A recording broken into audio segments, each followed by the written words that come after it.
Hey friends, if you encounter this error Microsoft Store page could not be loaded in Windows, then please watch this video. I will guide you through the resolutions.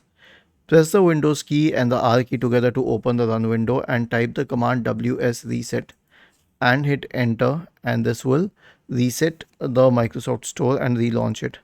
The next one is to re-register the Microsoft Store, so we have a command for you. All you need to do is copy this command, search for PowerShell in the Windows search bar, and then click on Run as Administrator. Paste it here and hit enter, and this will re-register the Microsoft Store. Now, what does it mean by re-registering the Microsoft Store? So here's the thing: you cannot uninstall the Microsoft Store. Then how will you reinstall it? So in technical terms, it is called re-registering it. It is similar to reinstalling the Microsoft Store. Was this helpful?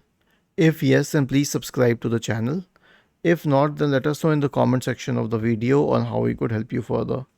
Thank you for watching this video and have a nice day.